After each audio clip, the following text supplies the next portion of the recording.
Welcome everyone to our bi-weekly Wednesday webinar. Today we are going to be talking about brain injuries and how bicycling and walking and other forms of pedestrian travel can really enhance the healing and the surviving, the going on process. So brain injuries go hand in, the recovery from brain injuries go hand in hand with the topics that the Bicycle Coalition of Maine is very dear to. We have two guests tonight, both associated with the Brain Injury Association of America, of which there is a chapter here in Maine. And one of those guests is David Grant. He is someone who has survived a crash and traumatic brain injury and has used cycling to really get on with his life in a good way. And we also have Katie Vizier from the Brain Injury Association of America Maine chapter. And so she's going to do kind of explain to us a little bit of the background of the chapter and the association and how we can all work together to improve through cycling and walking. A little bit of background and looking forward regarding these webinars. We have three more coming up, or two more actually in this calendar, but the next one early in April, we're going to be hosting a webinar on Tanzania. We have one of our instructors who's just returning from 3 or 4 months there. She's been doing some work with community bicycle centers and other community organizations in Tanzania. It's a fantastic location, so different than Maine or anywhere in the United States. And she's going to be sharing a lot of her experiences while living there and working there, donating her time. Later in April, we're going to be talking about selling and buying used bicycles, really what the coronavirus, the pandemic, has done to the state of inventory, not only for bicycles, but everything. But in this case, if you want a bike, how do you go about getting one when the bike shops don't have inventory? If you have a bike, now is a good time to sell it, not to make money necessarily, but to provide that bike to someone else who could use it. And then later, as spring gets on with it and summer begins to arrive, we have a whole bunch of really exciting topics. We have a host coming from a physical fitness studio who's going to be talking specifically about stretching and conditioning for bicyclists. We're going to be talking about crashes in general, bicycle crashes, pedestrian crashes, and the type of media and other attention that these crashes get, and what we can do to really just put some more light on these topics and help us all become more aware of how to prevent them from happening in the first place. E-bikes, electric assist bicycles, buying them, using them, owning them, what they can do for somebody, what the proper best practices are when you're using something that can biomechanically enhance a human's strength. And then a really cool topic coming up about upper extremity injuries. So carpal tunnel syndrome, shoulder injuries, a lot of these things that occupational therapists see on a regular basis that is attributed to cycling, and what we can do to prevent those injuries as ailments from taking place. So these are all coming up, and I encourage you to check them out. You can go to the Bicycle Coalition of Maine's website, click on events and then calendar, and you will see them all there.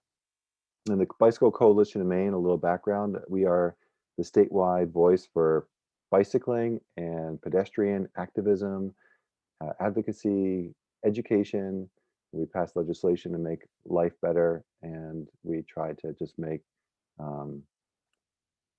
help enhance bicycling and walking through infrastructure changes, education, etc. It's a great organization, and I encourage you to check it out. We are member supported. So I'm going to turn off the slideshow now. Most of tonight's show will be without the slideshow running. It's going to be face-to-face. And my name is Eric Da Silva. I am the Education Program Manager at the Bicycle Coalition of Maine. A lot of the education we do is with youth, but we also do a lot of adult education. We do talk about bicycling primarily, how to drive your bicycle safely, how to wear helmets, what kind of clothing to wear to protect yourself, the rules of the road. We also do a lot of education on bikes, whether it's learning how to ride a bike for the first time, or trying to enhance skills so that one can drive a bike comfortably in traffic. Those are skills that we teach. And of course, we talk about walking, even though it's not in our namesake. Walking is part of our program. And a lot of individuals don't have access to a bike, and acting as a pedestrian is how they might use uh, sidewalks or local roadways to get around. And so knowing how to walk safely and working towards a better culture for walkers and bikers is part of the program. With me tonight is David Grant. And like I said earlier, he's a survivor of traumatic brain injury, and he's used cycling to get on with his life in a better way. He's a freelance writer, and he's going to be telling most of the story tonight and going through his experiences. And we also have Katie Bazier. I think I'm pronouncing your last name. I hope so correctly, Katie. Yes. So I'll let Katie introduce herself, and she's going to introduce David more extensively as well. Katie, when you're ready for that slide, please let me know. Sure, will do. Thanks so much, Eric, and thank you for having us. So as Eric said, my name is Katie, and I am a neuro resource facilitator for the Maine chapter of the Brain Injury Association of America. And BIA Maine is available to serve the more than 10,000 Mainers affected by brain injury, their families, and the professionals who provide caring services after brain injury. Guided by a volunteer advisory board, BIA Maine identifies the needs of Mainers with brain injuries and their families, and works that a wide range of services and supports are available in the state. BIA Maine provides advocacy, education, and information about brain injury to all those in need. My role as a neuro resource facilitator is to help guide and support survivors and their families as they go through the challenging process of navigating the fragmented systems as they transition from hospital and rehab care to life out in the community after a brain injury has occurred. If you are interested in learning more about the Brain Injury Association of America in Maine, what we do, and how we can help, please don't hesitate to contact us. During this webinar, we will provide the number of our Maine Brain Injury Resource Center, as well as my email address where you can contact me with any questions you may have. So Eric, if you could pull up the slide. I pulled together a few statistics that I thought would be interesting for all of you to see just how prevalent brain injuries are in the United States. And so these numbers come directly from our parent organization, the National Brain Injury Association of America. And it is believed that 3.5 million children and adults sustain an ABI, an acquired brain injury, each year. And that an estimated 5.3 million are living with one in the US. And to put that in perspective, that is 1 in every 60 people. So it's very prevalent. And the top 2 causes of brain injuries are falls and then motor vehicle accidents, being struck by or against. And so there are a wide variety of brain injuries that can occur, ranging from anoxic brain injuries or hypoxic due to a lack of oxygen, strokes, brain tumors. But tonight in particular, we're focusing on the subcategory of what we call traumatic brain injuries. So there's some sort of external force that causes injury to someone's brain.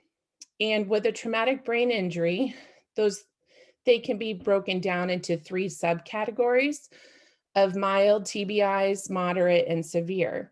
And just to kind of give you an idea of what each category means and how prevalent they are, with mild TBIs, this includes what people are often familiar with concussions. And so this is going to be about 80% or so of TBIs that you will see. And with a mild TBI, there's going to be brief or possibly no loss of consciousness. Perhaps you'll see some vomiting and dizziness and possibly some memory loss. Then we have moderate TBIs. This is going to be about 10 to 30% of brain injuries that occur. And there may be up to about 24 hours of unconsciousness associated with a moderate TBI, potentially some signs of brain trauma, potential contusions or bleeding. And you may see the sign of an injury on neuroimaging. And then finally, we have severe traumatic brain injuries that are going to be about 5 to 15% of brain injuries that occur. And here in this category, you're going to, see some unconsciousness that exceeds that of 24 hours. So we're talking about a coma in this case is pretty typical. And that with individuals, while they're, in this coma, there's going to be no sleep or wake cycle. That's typically seen. And then usually you will see signs of the injury appear on neuroimaging tests. So, we could go on and on for weeks and weeks about the different types of brain injuries, the symptoms and everything that occur after those. And David's going to touch on, a fair amount of those. But if you are interested in any further data, information, anything, please don't hesitate to reach out to us. And also on this slide, oh yes, I did include our 800 number for our resource center. So if you yourself or someone is looking to get connected with our organization and what we do, that is a great way to reach out to us. And we will make sure that that phone number is available to you as well after the webinar. And so with that, I'll introduce tonight's main speaker. And it's my pleasure to introduce David Grant. I first met David this past October when I had the pleasure of moderating his presentation during our yearly conference. David A. Grant is a freelance writer and traumatic brain injury survivor based out of Southern New Hampshire. In 2010, while cycling, he was struck by a teenage driver, a life-changing crash that resulted in numerous injuries that included a traumatic brain injury. David is the author of Metamorphosis, Surviving Brain Injury, a book that chronicles in painful detail the first year and a half of his new life as a brain injury survivor.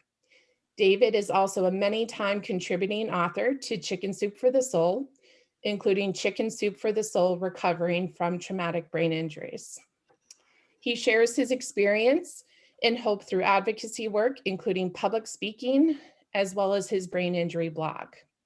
He is also a regular contributing writer to brainline.org, a PBS-sponsored website. In 2013, David founded the Brain Injury Hope Network, an international network of people affected by brain injury. The network's social community now numbers over 36,000 members, making it one of the world's largest social networks serving the concussion and brain injury community.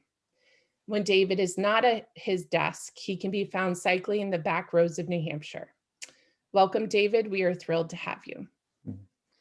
Thank you, Katie, and thank you for the kind introduction. And Eric, thank you for all you do in support of cyclists and pedestrians everywhere.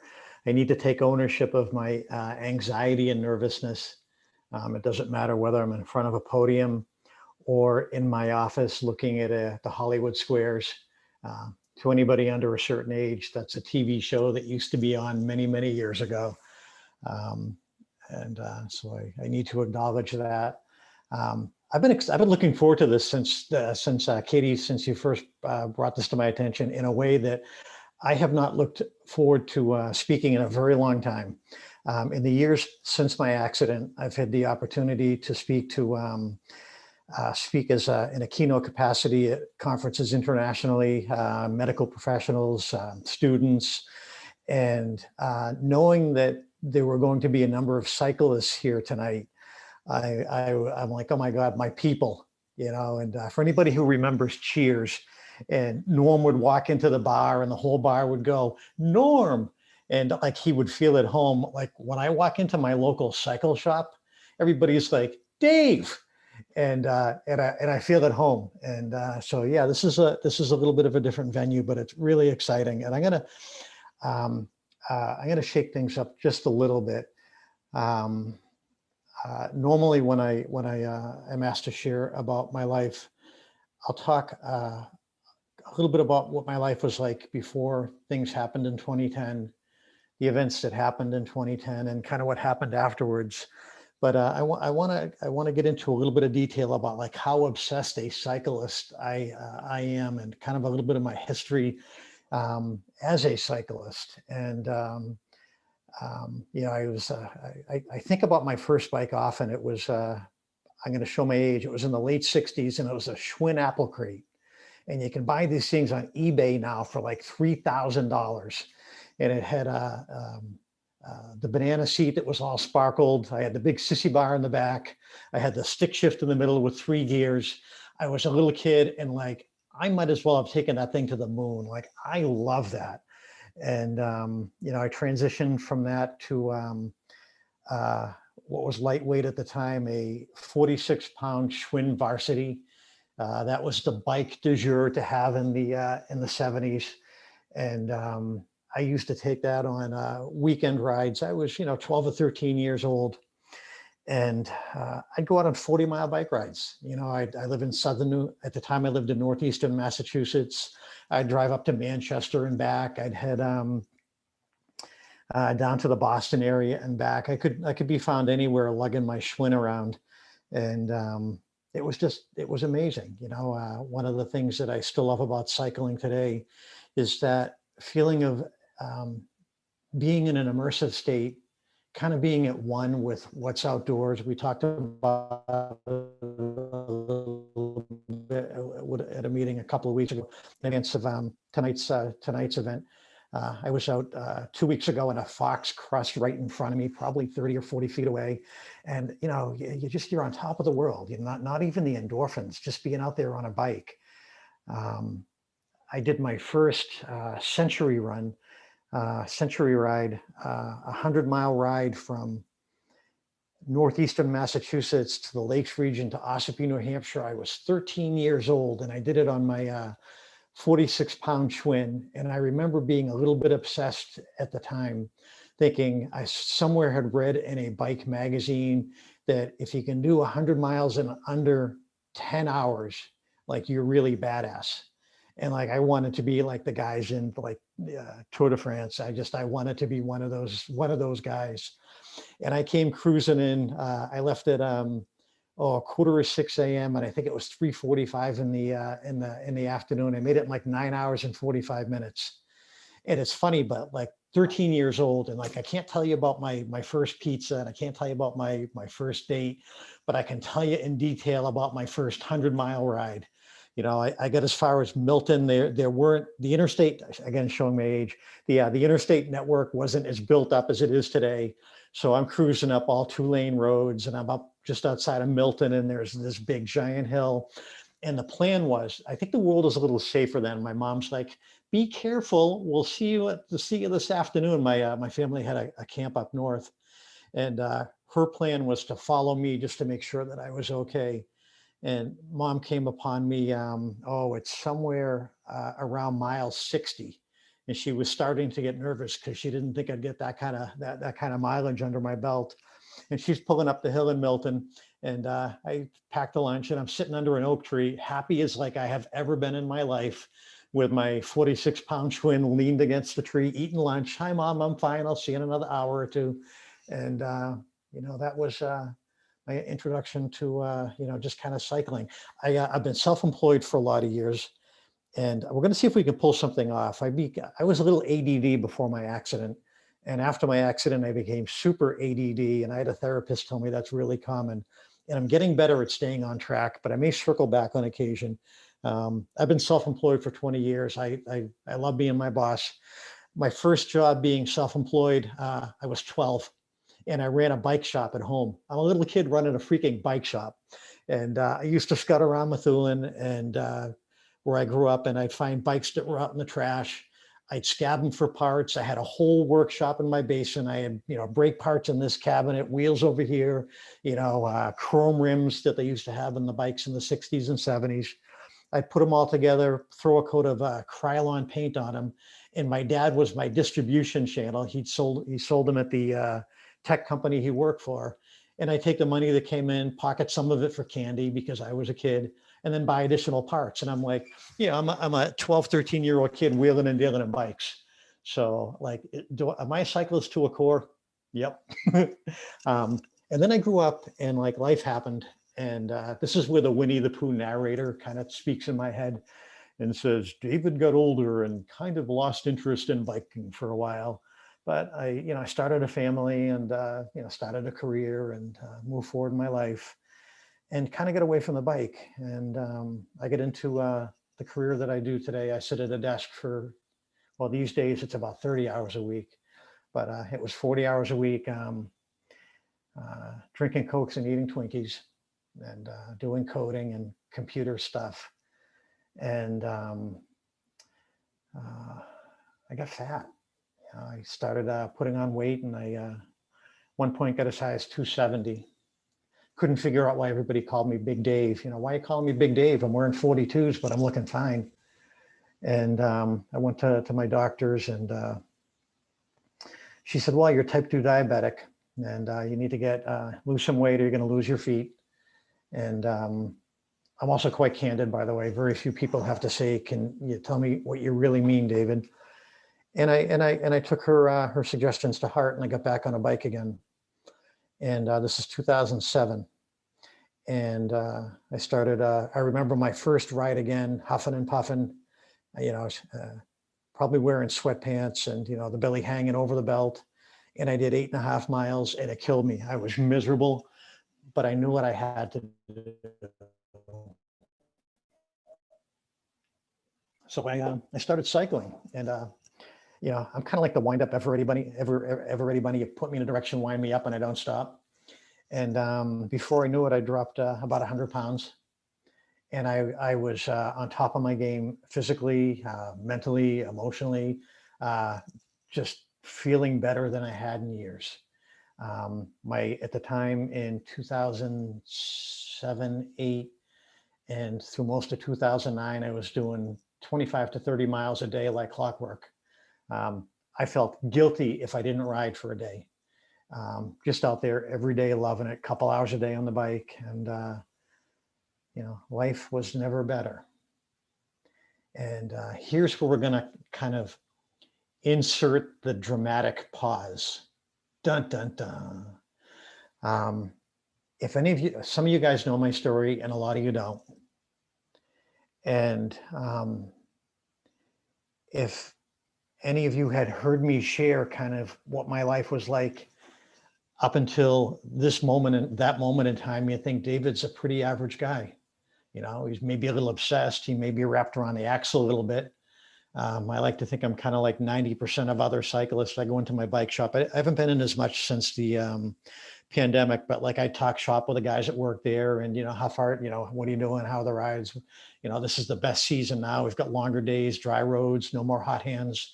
I don't need to put on 50 layers and do a load of laundry for every ride.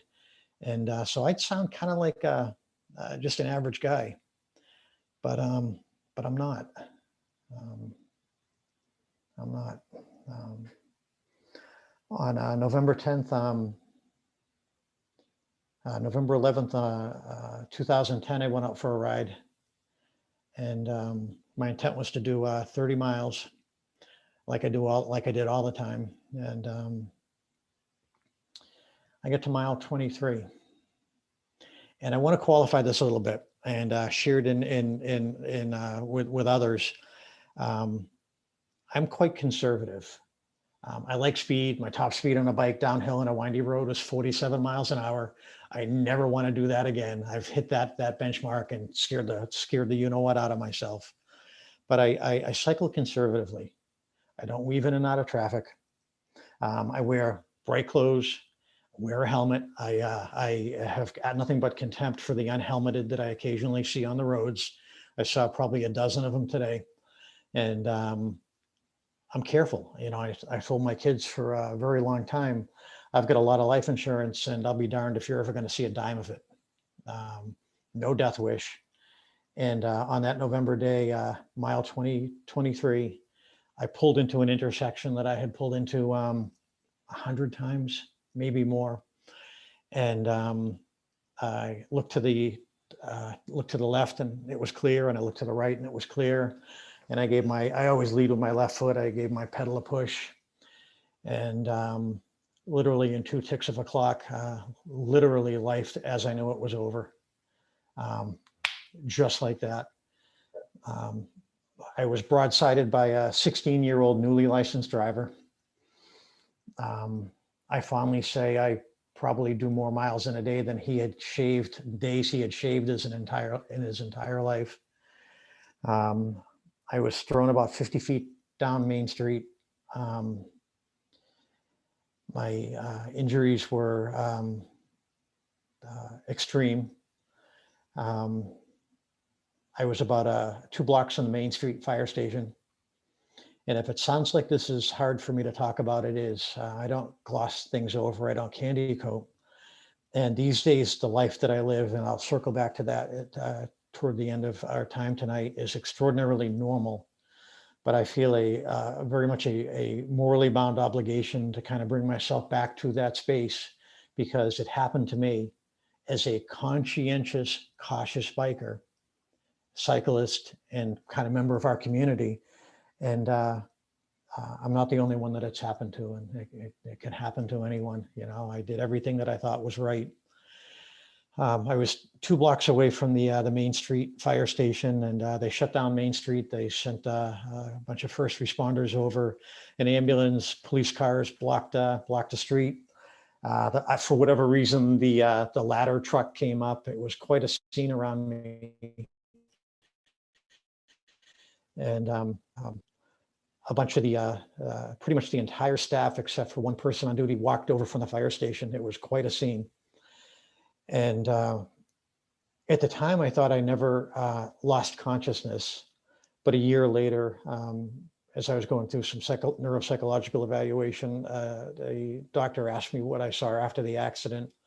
And I shared with him that I opened my eyes and the streets are full of people. And he said, "Do you think they just appeared out of nowhere? They materialized?" And it was at that point, a year after my injury, that I realized that I had lost consciousness for a period of time. And I opened up my eyes and I kind of assessed, did a quick self-assessment. And there was some pain, but there wasn't a huge amount of pain. And I remember wiggling my toes. And I went, okay, check. My spine isn't fractured. Like I'm thinking, I think analytically, and I'm thinking, good, my spine isn't fractured. I'm good.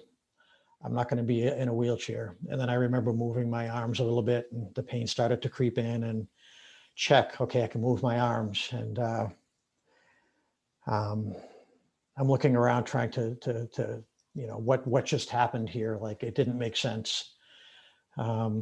And I looked down at my feet, toward my feet, and there was a passerby. And I can't tell you whether it was a guy or a girl, but I remember the hand over their face. And I'm shaking right now talking about this. And the tears were streaming down their face. And I'm like, you know, what do you see? You know, what's going, you know, what are you looking at? And I got the standard, you know, type of consoling that you would expect, you know, don't move, help is on the way, you know, it's right there, it's coming, they're all walking over. The first responders, you know, came over and put me in an ambulance and transported me down to the nearest trauma center, which was across the border down in Massachusetts. And I use humor to cope. Long before my injury, I tend to be wired toward dark, occasionally socially offensive humor that I won't share tonight, but things that might appall people, I've been known to laugh at. And I'm in the back of the ambulance, and they strapped me down to the one of the backboards. And I remember looking up, and I can tell you what the ambulance in R3 Rescue 3 in Salem looks like, what the ceiling looks like. It's like mahogany with the LED lights that are about this big, spaced every 3 feet, forever seared in up here. And they're asking me questions like, who's president? You know, what's the month? You know, they're checking my cognitive ability, and I'm answering all the questions fine. They wanted to give me a heavy painkiller because by then the pain from the broken bones was starting to creep in, and I didn't want to have my mind cloudy. So they gave me intravenous Advil or ibuprofen or something, and they started cutting off my clothes with their equipment. And I remember saying, it was like the MasterCard commercial, cycling pants, $30, cycling jacket, $100, living through getting hit by a car, priceless. And like these guys thought it was funny. And they got me down to the trauma center. And when I was in the ambulance and beforehand, I kept calling up my wife Sarah's cell phone number, 205-2422, 205-2422, call my wife. And a passerby at the scene called Sarah, and by the hand of fate shined very kindly upon us. We were married for about a year. She wasn't familiar with our area, and was able to one of the EMTs called her as well, and she followed the ambulance down to the trauma center. And I think about it periodically when I go back to that space. She's in her car driving behind the ambulance with the lights blaring. They were not going slow. And you can see the light coming from the two windows side by side. And she knew that her husband was in there, and not knowing whether I was going to live or die. I was diagnosed after my injury with post-traumatic stress disorder. And there's another condition called secondary PTSD that afflicts people that are close to trauma. And Sarah has lived with secondary PTSD for many years. It took a long time for us to be able to hear sirens and both not cry together. Many, many years. They brought me to the trauma center and diagnosed my injuries. I had a broken brakes on one side. I went right through the windshield of the car who hit me. Sarah spent the next few days with tweezers pulling shards of glass out of my scalp. It wasn't pretty. It was catastrophic. It wasn't, I could say it was the worst day of my life, but I lived. So like, it wasn't really that bad. I checked myself out against medical advice. They wanted to keep me overnight. And I remember saying to the staff, hospitals are for the sick and the infirmed, and I am neither, and I'm going home. And my journey as a brain injury survivor began, and I didn't even know it. The following day, I had marching orders to go to a neurologist for an assessment. I took a big chunk out of my helmet, and I passed the assessment with flying colors. And we both got high fives as we walked out, and congratulations, you dodged a bullet. And I went to the orthopedist, and I was casted and booted and told to take it easy for a while. My cast is on for a while. And I went home and started the business of healing. And it didn't take very long for me to realize something was fundamentally different about me, that something had changed dramatically. The analogy that I've used over the years, if you lived in the same house, and I love analogies, one of my hopes today is to have you guys come away with kind of some of the challenges that we face as brain injury survivors.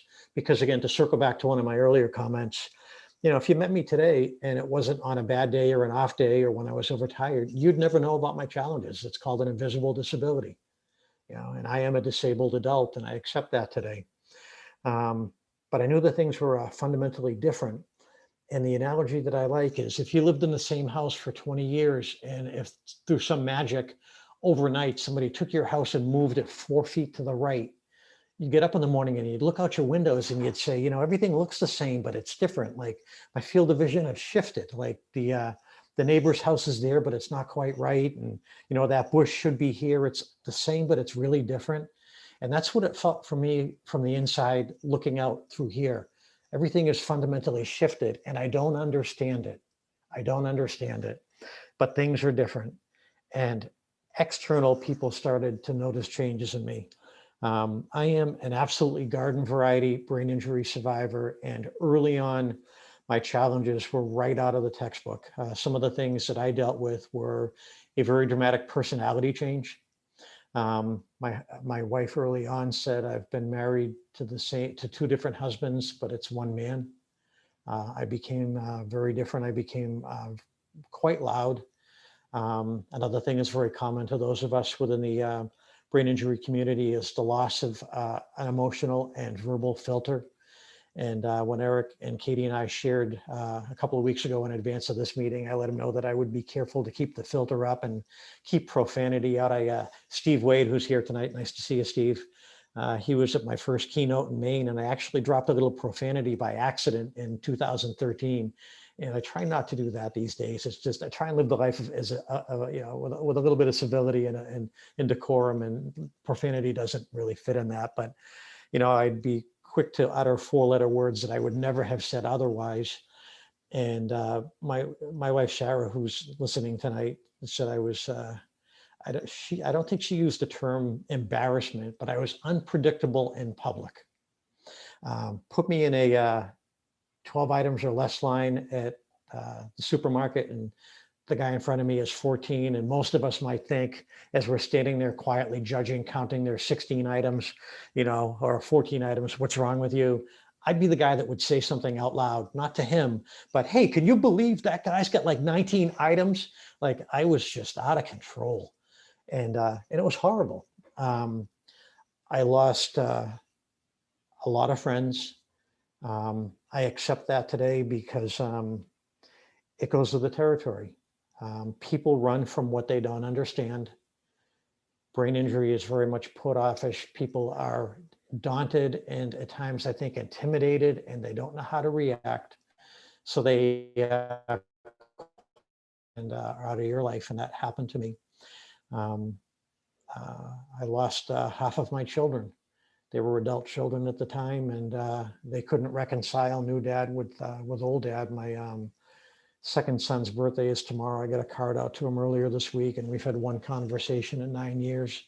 And I've had the last time I saw my oldest son was a little over 9 years ago. Because my physical injuries healed relatively quickly, rumors started to circulate that I was faking my injury for attention, and not everybody had my best interest at heart, and some folks chose to drink the Kool-Aid. And my experience is absolutely not unique, but it's part of of what I went through in the losses. 3 or 4 months after my injury, I abruptly lost the ability to speak. I had a neurologist say it's probably because the scar tissue from my injury had begun the process of healing and turning into scar tissue from the damage. And I had to learn to speak essentially all over again. Going through probably 2 or 3 years of a process of thinking what I was going to say before I say it, and then thinking every word before I would speak it. So the pace of my conversations was very slow, methodical, and calculated. And these days, it's funny, but I mentioned to my wife earlier, like I've never had the opportunity to speak to a group at 7 p.m. 5 years ago, this would not have happened because after 2, no good happened. So the healing continues. So in an effort to kind of keep the pace moving forward, the first year was unquestionably the toughest year I ever went through. And it was even tougher for my wife, Sarah, because my memory is very fragmented. I have fewer memories of 2011 than I have memories. I forgot most of the year. Some of the pain points I remember, a lot of things were told to me after the fact. And at by the end of 2011, I was in tough shape. I had had about enough of this brain injury life. I was actively considering suicide. I'd lost, again, some of my family, my kids. I was self-employed at the time. I would call back a client and I hear, thanks for calling me back, David, but I left that message 3 months ago. My ability to discern the passage of linear time disappeared. one of the chapters in my first book talks about living life like an episode of the Discovery Channel. From a science standpoint, the whole thing was fascinating, but to live it, it sucked. And there's no polite way to say that. And, you know, the suicidal ideation came in fast and furious, but my wife and I remain married, and happily so to this day. She's been, without her, I honestly can say that I would not be here. I was not going to leave her the legacy of having a husband who took the coward's way out. And I had an aha moment, and I went, you know what? I'm not going to let this beat me. And at about a year out, things changed, and I went, you know, I'm going to have to find my way. I'm going to have to find a way to make my life as a brain injury survivor work. By this time, I was already in regular attendance at brain injury support groups, so I'd kind of, yeah, I'm a big community guy. I've got different social communities that I'm part of, and one is a bunch of spiritually centered people that help nourish my soul. I'm absolutely an active member in the local and national brain injury communities, so I've got that community that I'm part of. And I found a peer group with my local brain injury support group that I could be part of. And just like I swapped cycling stories, we'd swap TBI, which is the acronym for traumatic brain injury. We'd swap TBI stories. And for an hour a month, 90 minutes a month, I would be like, oh my God, I can be in here and not worry about a thing. I can lose my words. I can misspeak. I also have aphasia, so periodically I'll misuse words and mean to say one thing, but there's a disconnect between here and here. I still wrestle with that today, although that is improved. And I started to have moments where I was comfortable. Things were different, but I became comfortable. And it used to be, you know, maybe an hour every few days, and then it was a couple hours every few days. And, you know, the little Winnie the Pooh narrator voice again spoke in my head just now when he said, and the time passed as it inevitably does, and years passed. And I found myself getting kind of a new foothold on life. I shared earlier in 2013, I had the opportunity, I was invited to keynote at the Maine conference. Probably the most terrifying day of my life. I had never done it before, but I knew I had a voice inside of me. And I also realized in my experience that there was this whole community of people that were underrepresented that needed to have somebody at the table to say, hey, kind of like the you know, Horton Hears a Who. We are here, we are here, we are here. And, you know, I think at the time it was still the Brain Injury Association of Maine. They put Sarah and I up for a night at a local hotel. I didn't sleep a wink.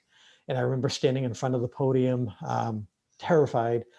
My mom and dad were in the front row. My wife was in the front row. I am so grateful. We lost my mom to a brain condition in 2019. She passed in September of that year, but mom got to hear my first keynote, and something I will forever be grateful for. And I went, you know what?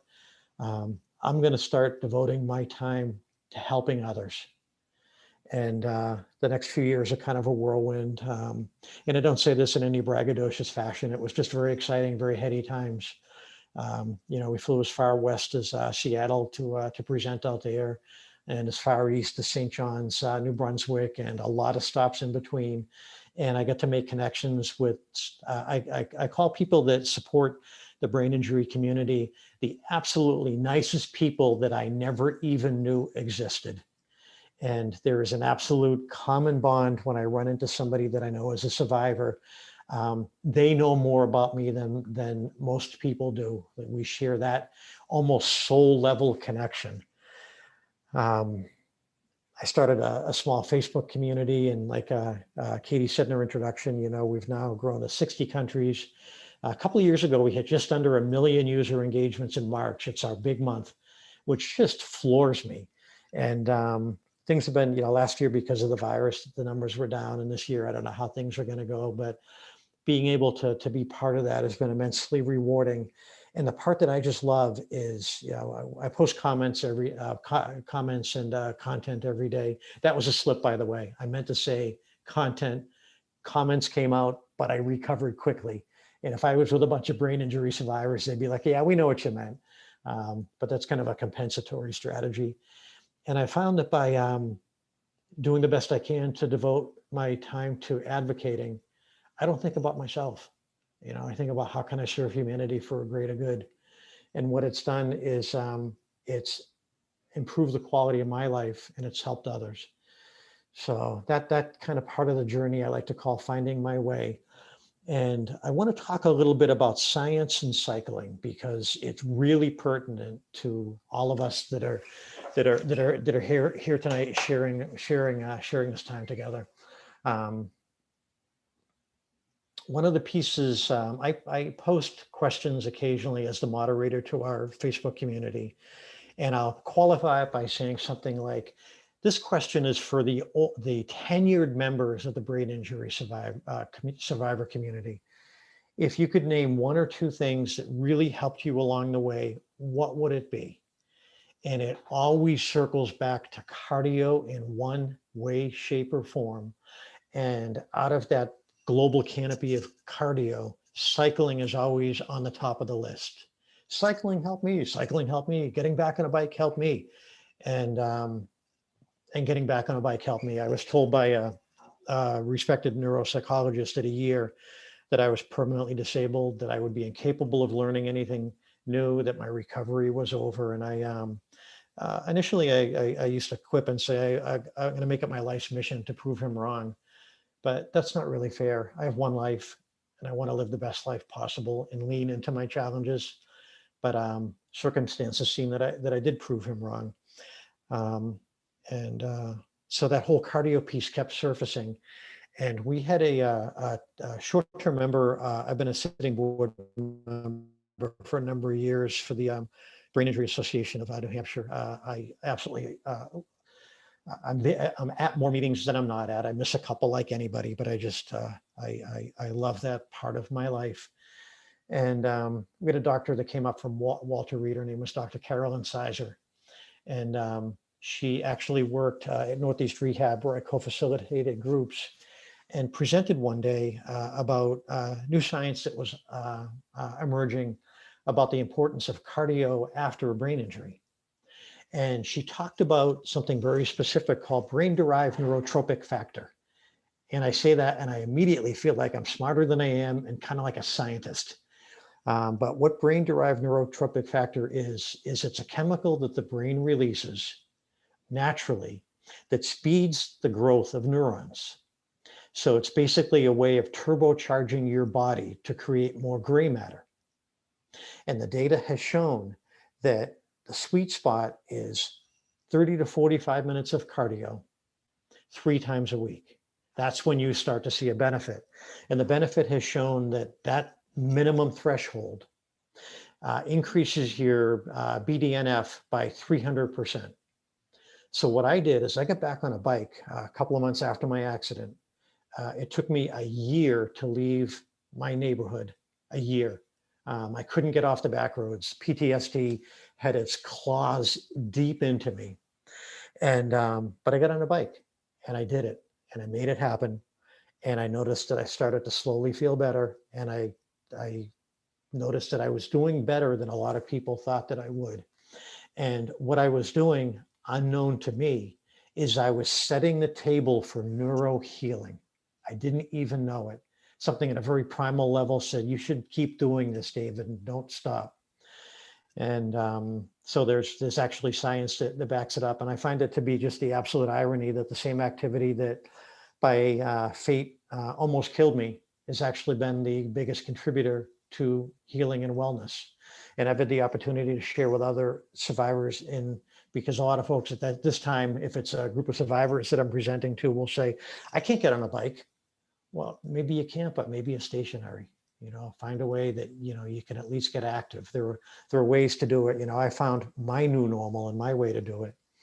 And so that's been immensely helpful. And I want to wind down because I try to be respectful of the clock. I want to talk a little bit about like life today.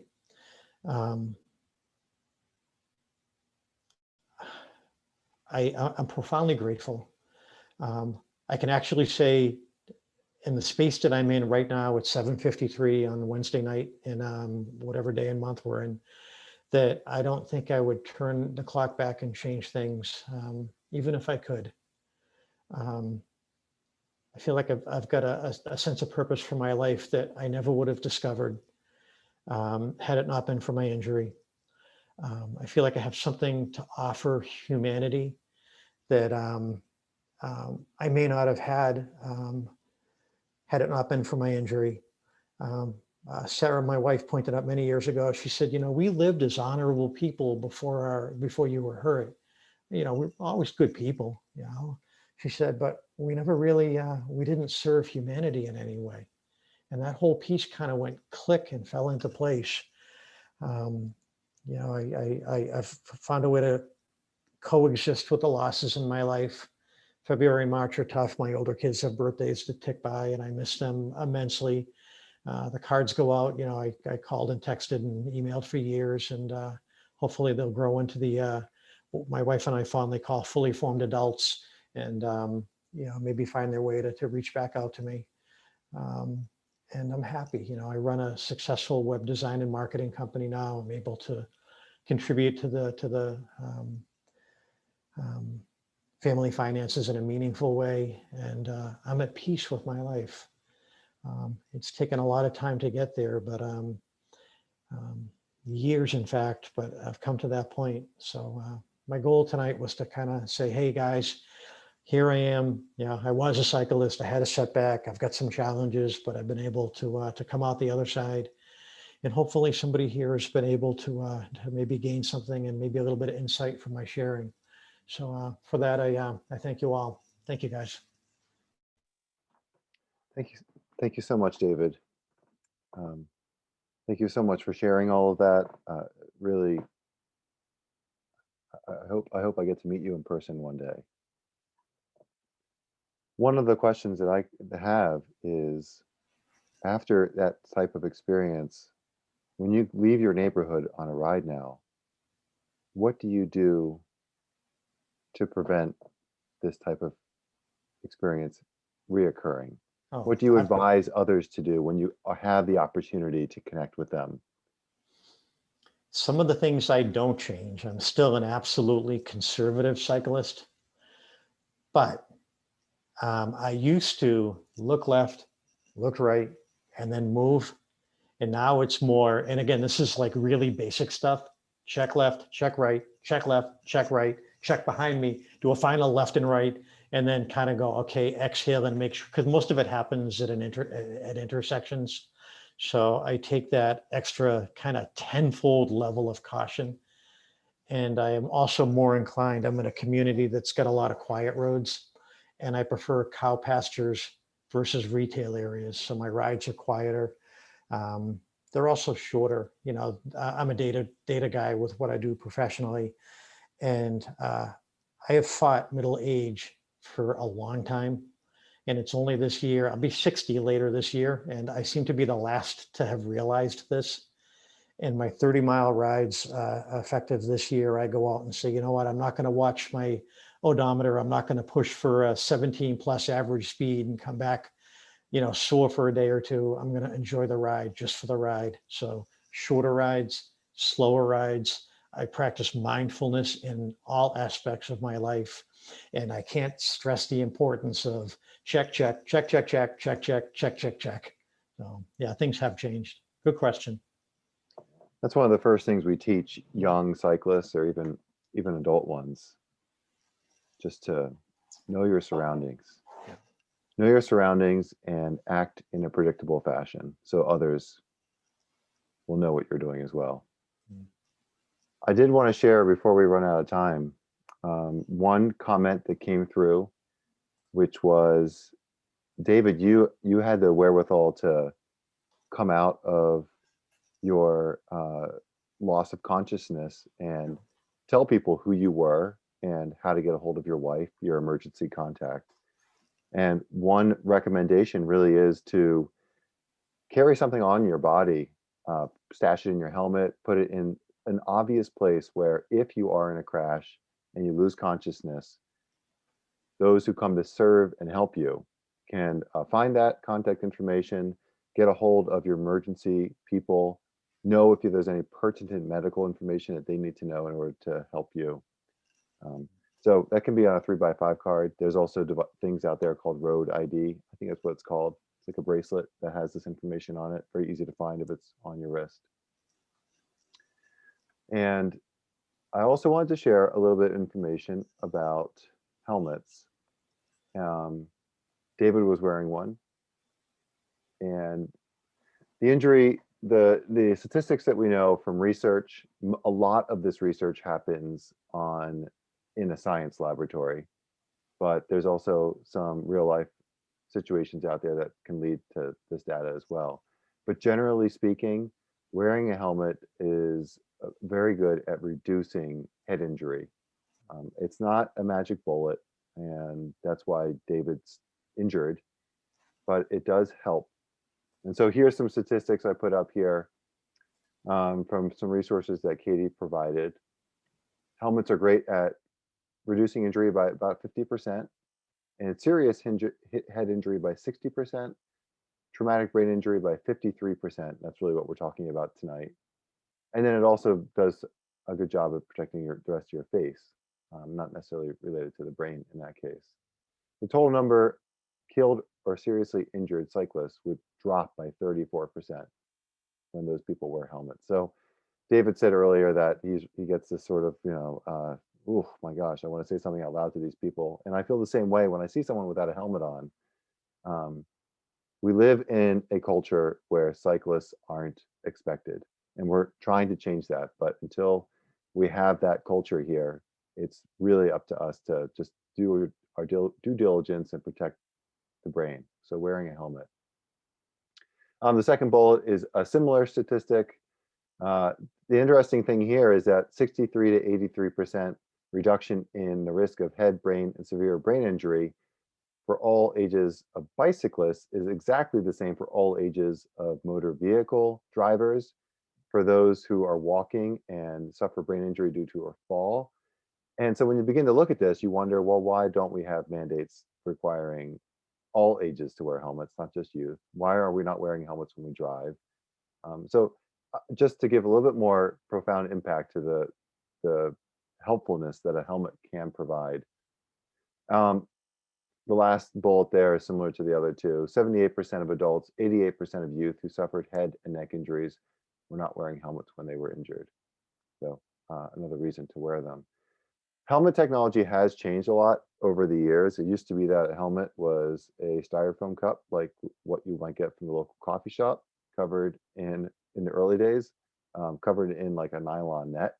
And then we started getting hard plastic on the outside to kind of keep the foam intact. Now what we have is a lot of research that shows that what originally helmets were designed to do, which was to prevent blunt impacts, and that force of the impact from transmitting through the helmet or through the skull and into the brain. And that we call that a linear force, linear acceleration, really, because the brain suddenly stops when it hits the ground, and the brain would then pass through the fluid in the skull and hit against the inside of the skull, which creates a bruise and bleeding, and that's where brain injury occurs. What we are beginning to learn more about is that there's also a rotational force that can occur, and this is actually one of the more damaging and more of a lead and cause of brain injury.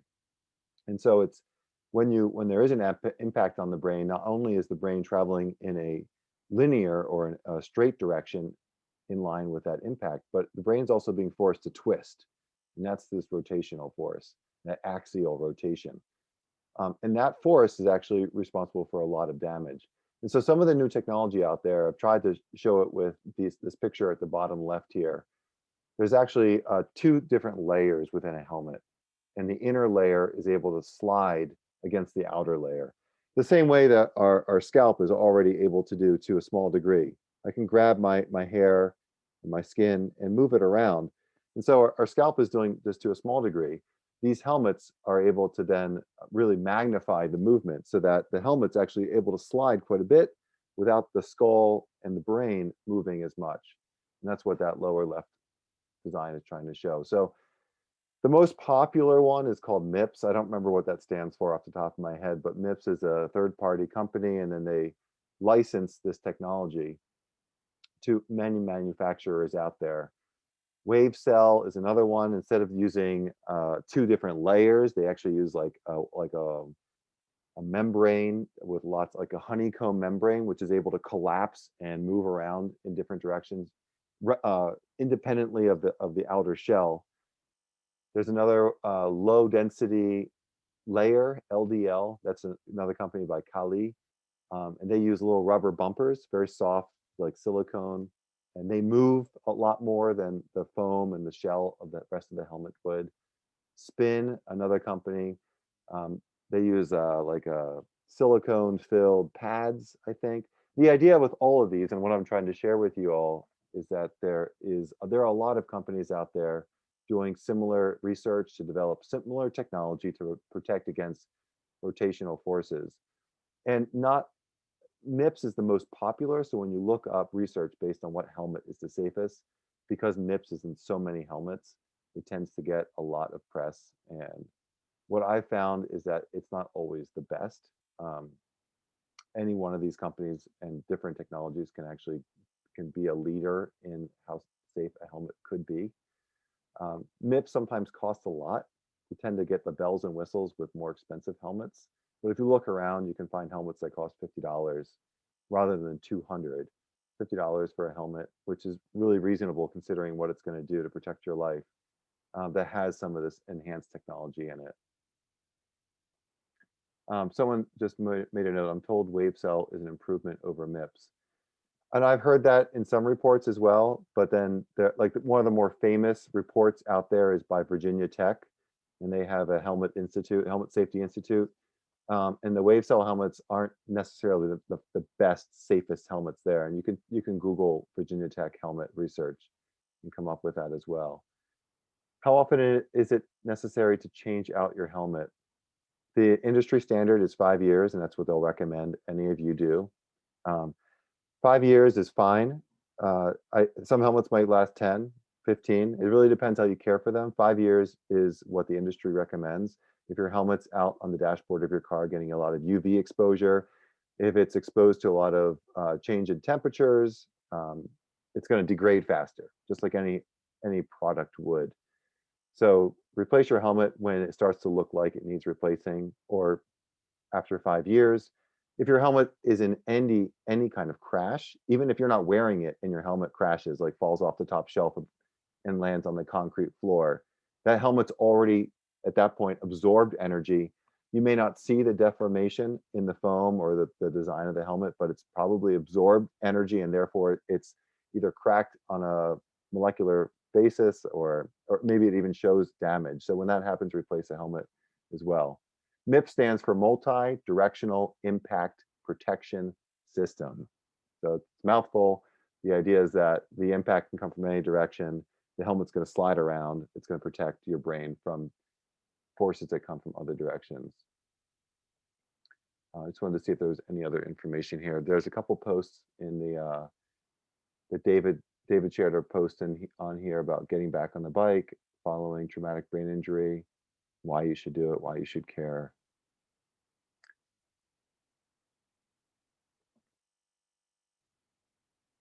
And someone else is recommending some other things here, and everyone can see the comments coming in here.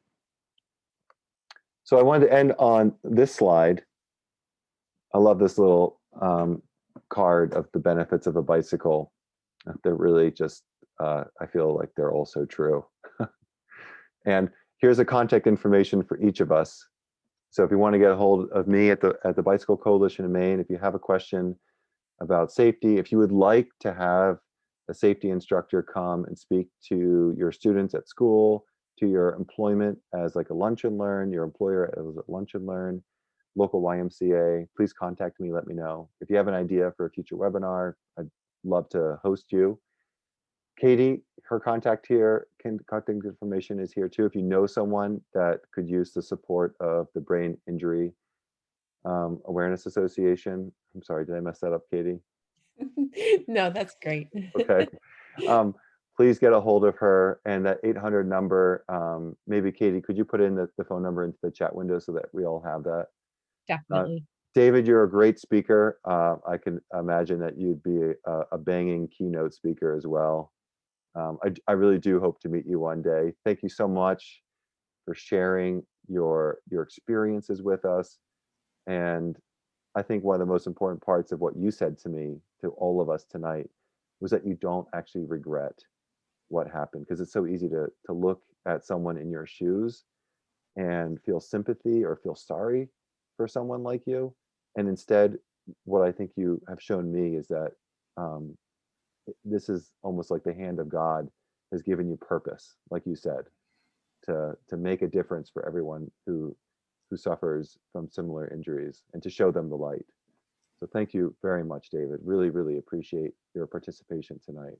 And actually, Eric, I want to thank you for what you do. Your work with education and advocacy means that there may be fewer members in the brain injury community because of the work that you're doing. So thank you for that. Thank you everyone else for attending. And we're gonna close down now so that you can all have a nice evening following this webinar. I hope to see you again in 2 weeks for the next one.